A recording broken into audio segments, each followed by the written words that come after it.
Welcome back to another session. I hope you're well. Today's session, I talk about the cause effect of the mind. Let me recap where I started um, two sessions ago. I started by talking about the importance of the mind, and then I moved into explaining how we are all essentially the same, and there is only one mind. It's expressed differently in every person, but we have access to the same powers. There is only one spirit. It expresses itself differently in each and every one of us, and there are multiple bodies, which is what makes us distinct from the next person. We have equality in spirit and mind, but we have inequity and inequality in the body. The first chapter of these series of sessions, I focused on the body, how to optimize your body for yourself. And now I come to the mind, and anybody can take what they want from this session and this section of the series, and I hope it's of some value. We're talking about cause effect. For every cause, there is an effect. And for every effect, there is an underlying cause. It's called by different names: the law of sowing and reaping, Newton and his science laws refers to it as action and reaction principle. The mind works in the same similar manner. Now, if you're struggling with depression, if you understand what I'm about to share in today's session, I think it will become a gateway to actually taking control of your life, because you can understand it. If you understand something, it's easy for you to conquer whatever challenges you face. I think the key thing that people suffer from is understanding. And that is a word you will hear me talk about in today's session. The great writer says, in all you're getting, get understanding. And even if it costs you everything, get understanding. Now, wisdom is supreme. But in all you're getting, get understanding. We have knowledge, we have understanding, and we have wisdom. Knowledge comes from information, data sources, but you have to separate what is good knowledge and what is poor knowledge. If you comprehend the knowledge, you move towards understanding. If you apply said understanding, you move towards wisdom. And so you have this oscillation between wisdom and information and data, but not all knowledge is the same. You want knowledge of the truth, because it's the truth that sets you free. The cause effect of the mind works as follows. On one side, you have positive, and on one side, you have negative. Switch it the other way, there's no reason why it can't be the reverse. On one side, you have negative, on one side, you have positive. And they work as part of what we call the law of polarity. That you cannot have a good without having something of opposite kind that establishes the relevance of the opposite. With our conscious mind, which is the upper part of our mind, we have sensory factors, and we can smell, taste, touch, see, and hear. But these sensory faculties are like gateways into our mind. So we can stand guard and choose what we see, what we focus on. We can choose what we hear, or what we allow to be said around us. We can choose our associations, and all of these feed into our mind. Now, on one side, you have ignorance. Ignorance is the state of affairs for most people, which is why you require a level of energy to displace ignorance into its true form. Chaos comes as a default position for most things in life. Order requires energy. And the only way you go from chaos to order is through light or through energy, and that requires work. So ignorance is the default state. We are all ignorant. But we've also been given the ability in this mind to enable us move and transcend our ignorance into knowledge. So on one side you have ignorance, and one side you have knowledge. Now, the way the mind works is because the subconscious mind cannot have the same effect on you as your subconscious mind. The conscious mind, therefore, is the key area to focus on, because it is your thinking mind. The subconscious is your emotional mind. It's rather passive. The conscious can be active. Ignorance comes from what you hear, see, experience, feel, focus on. You do all of that, firstly, through your sensory faculties. But secondly, you do that also through your intellectual faculties. Now, we have been given the ability to create our environment, our world, because we've been given faculties of the mind that other life forms do not have, like we do.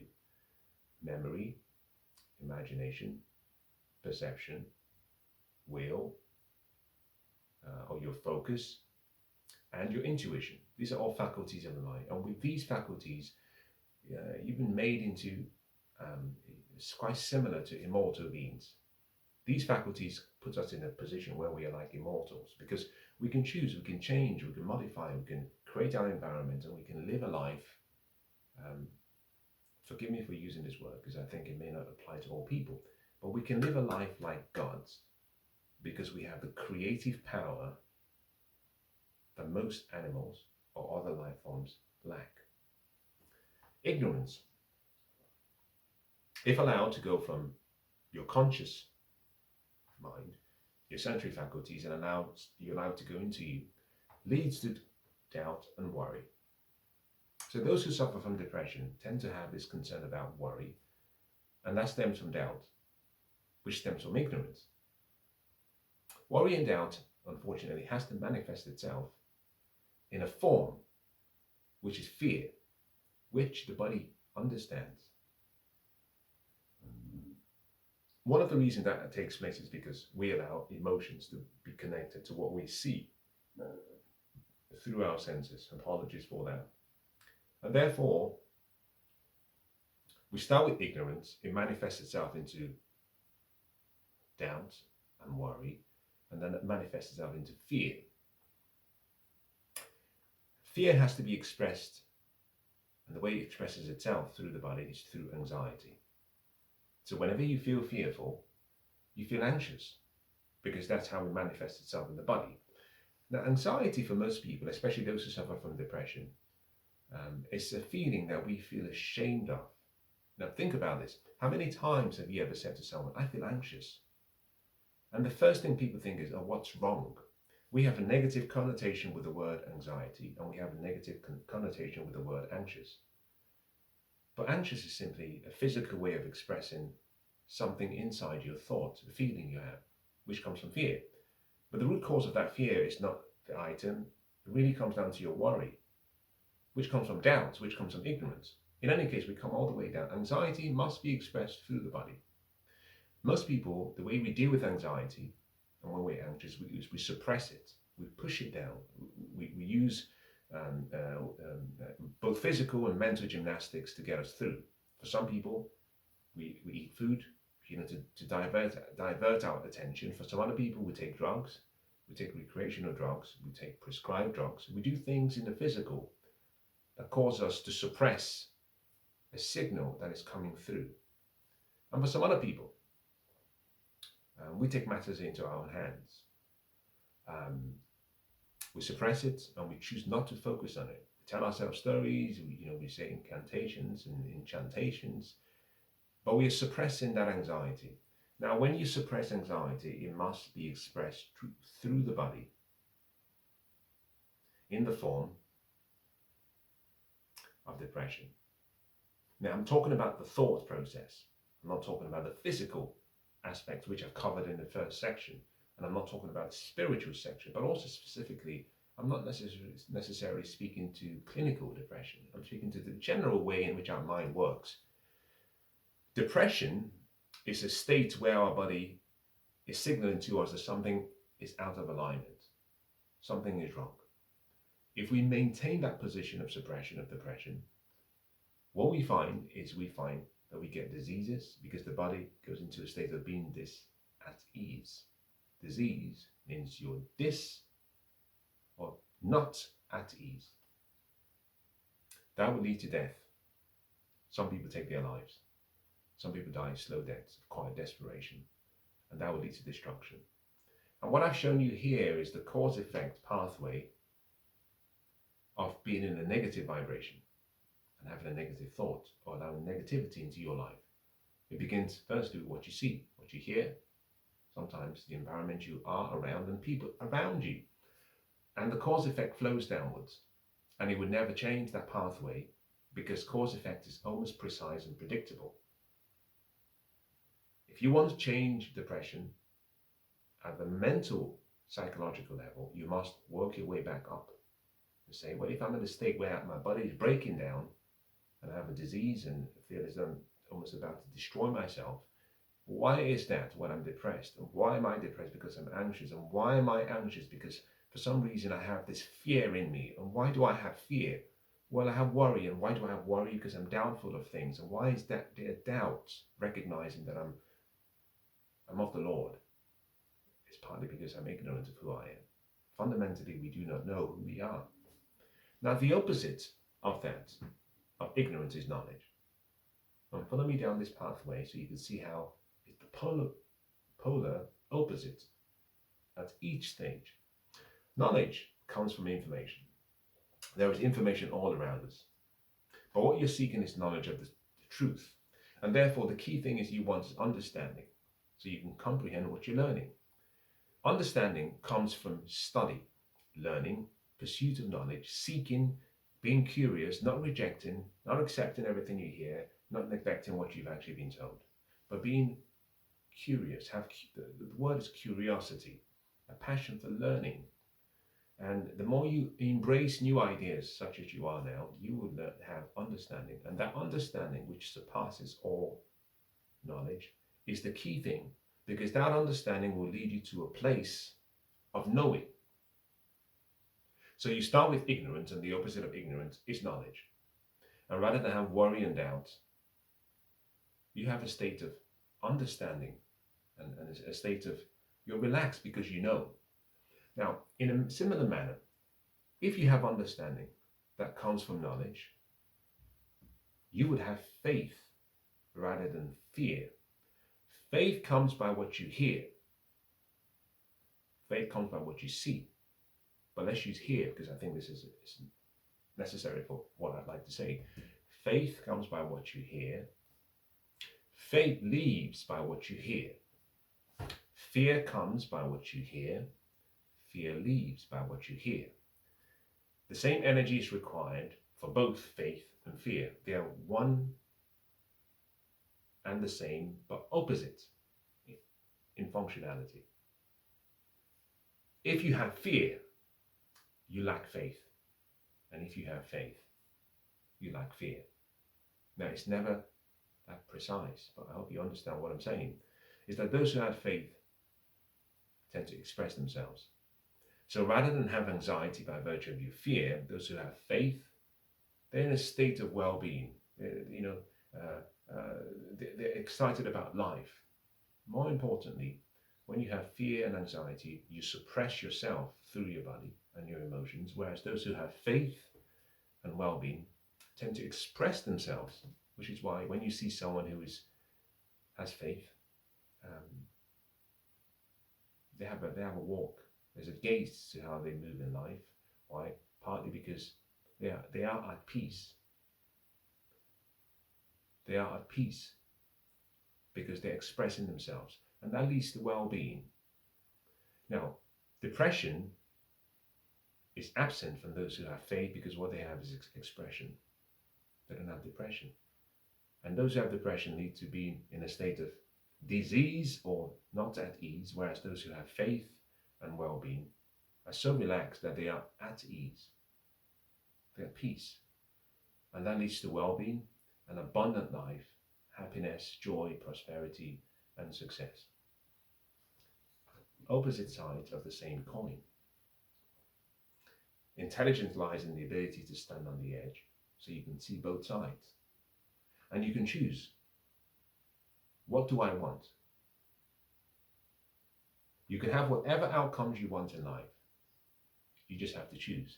The price has to be paid in full, and the price has to be paid in advance. Sometimes the price is simply changing the way you think, as simple as it may be, simple as it may sound.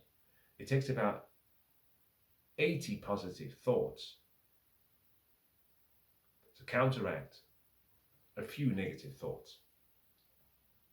But the human mind, on a daily basis, is thinking through and seeing and being exposed to so many negative thoughts.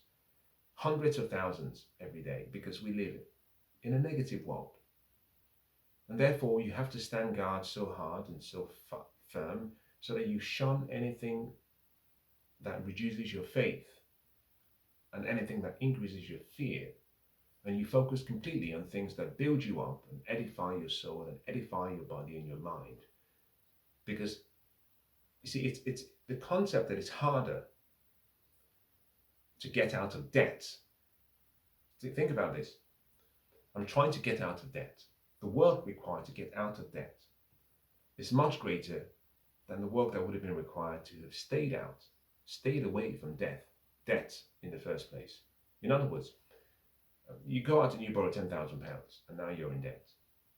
And you spent it all and then you have to pay back the interest, and the interest is accruing every single month or every single year or every single day, whatever it might be. The amount of energy required to pay back the debt and get you back to zero is much greater than had you just simply turned down the loan, turned down the debt in the first place. And so in the same way, faith requires so much work to get to a state of serenity, and fear requires so little work. And therefore you have to be on your guard every day to stop ideas and thoughts and feelings and influences and people around you that drain your faith, and focus on things that edify your faith, which is why the saying, faith comes by hearing and hearing and hearing.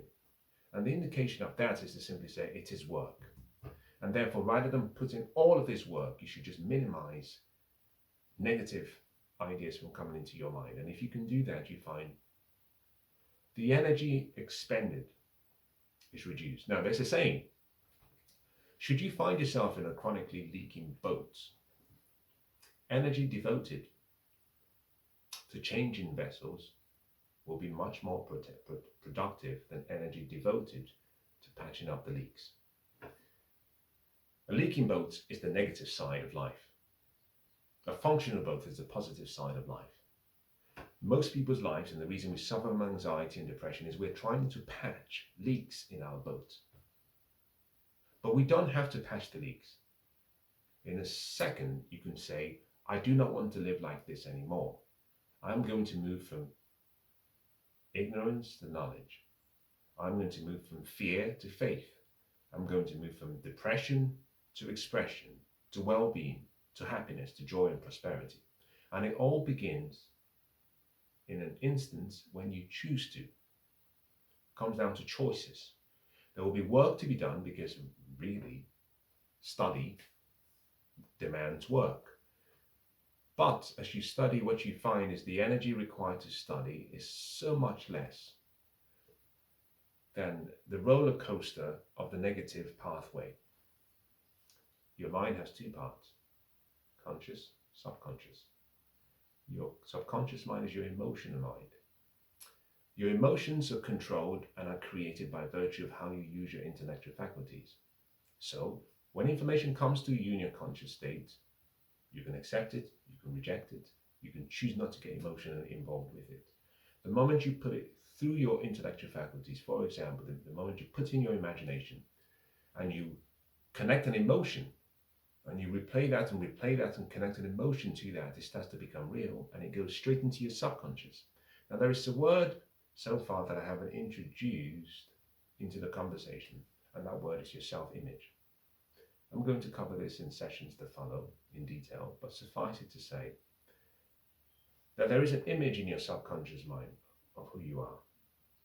And we cannot perform any greater or any worse, usually any greater, than our subconscious image. That subconscious image is effectively the picture of what you have created for yourself. Sometimes that picture is given to you as a self-concept or as a self-identity. It also comes by virtue of your self-belief, your self-reinforced values, comes by virtue of your self-esteem. It's a picture of yourself. And Dr. Maxwell Maltz dealt with this in his fabulous book, Psycho-Cybernetics, in which he explains that people seldom outperform the internal self-image of themselves. We have two images.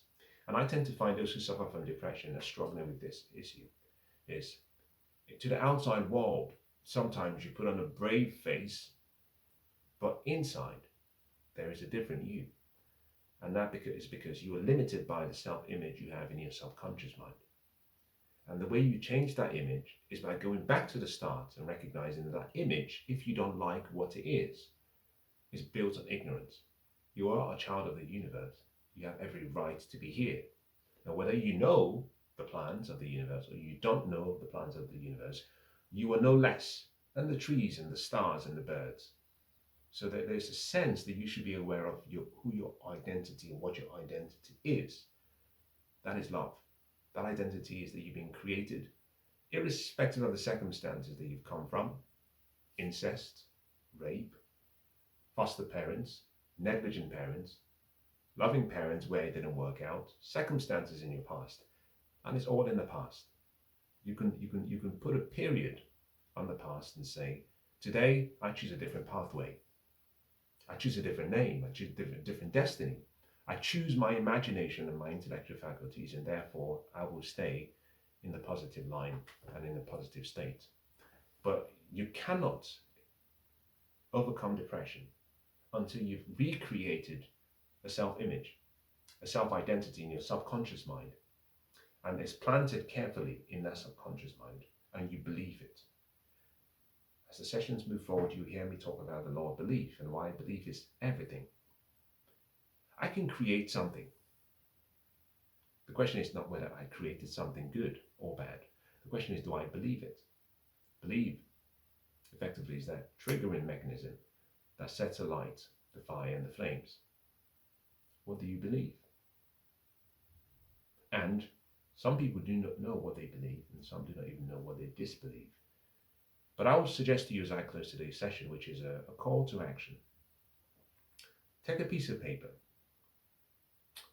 and start keeping a journal, if you can, on an hourly basis, of the thoughts that are going through your mind. Keep a journal and keep note of things you're saying to yourself subconsciously. Keep a note of things you hear yourself talking about. And at the end of 2 weeks, have a look at this journal and separate all of those thoughts into positive and negative, or negative and positive, so that you can see how much energy and expense is being wasted on one side versus the other. Now, I actually think if you did this, because I have, and if you are honest in the process, you will find that most of your thoughts are negative. This is not a bad thing. This simply brings in awareness, which is the first step of the learning process. Information and knowledge, but the key thing you're trying to get is awareness. To understand, where am I? What am I doing? Why am I doing this? Do I want this? And when I've done this exercise, I find we live in a world that has so many demands on us. Social media, parents, loved ones, associates, expectations of society from time past, present time and future, and therefore all of these expectations are creating a state whereby we're trying to live up to other people's expectations. And we're worried about what people think without understanding that most people don't even think, and most people don't even really care that much. But if you can get hold of what you're thinking about, as I did in my case, I realized, well, I would catch myself simulating something that has not occurred. This is what I would say to him if he said this, and I'll tell him in your face, and I'll tell her in your face, and I'll do this and I'll do that. And here I am using my imagination, the God-given ability I have to create a future that has pain associated with it. And I'm doing this unprompted. And the mind is like an untrained horse. You have to get hold of it and draw it and train it so that it uses its energy and its focus in the right way. You've got to train your mind. The way you train your body, you have to train your mind. Now, in the session that follows, I will go into some more on what I have shared so far. But I would encourage you to start to think about things in the physical plane, and how they have an underlying cause. Your body is a slave to your mind. Whatever you see and whatever is manifested in your body, whether that be health or well-being, or whether that be depression, suffering, unhappiness, disintegration, is a function of your thoughts.